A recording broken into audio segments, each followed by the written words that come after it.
மாணவர்களை ஏற்றி செல்ல அனுமதிக்காத பேருந்து ஊழியர்களை வினோதமான முறையில் நடவடிக்கை எடுத்த காவல்துறையினர். கேரளா மாநிலம் பத்தனம்திட்டா அருகே ஆட்டூர் பகுதியில் பல மாணவ மாணவிகள் பேருந்தில் ஏற முயன்றபோது பேருந்து ஊழியர் அடுத்த பஸ்காக காத்திருக்கும்படி மாணவர்களிடம் கூறினார். ஆனால் மாணவர்கள் ஏறி செல்ல வலியுறுத்தியதால் ஆத்திரமடைந்த ஊழியர் அவர்களை நோக்கி சத்தம் போட்டார். இந்த வீடியோ சமூக வலைதளங்களில் பகிரப்பட்டு அனைவரது கவனத்தையும் ஈர்த்துள்ளது.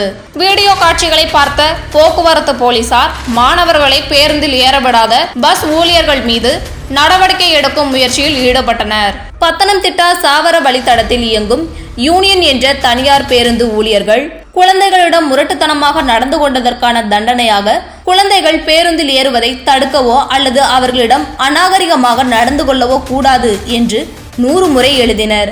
அதை எழுதி முடிக்க அவர்களுக்கு 2 மணி நேரம் ஆனது. இந்த சம்பவம் பொதுமக்களின் கவனத்தை ஈர்த்து வருகிறது.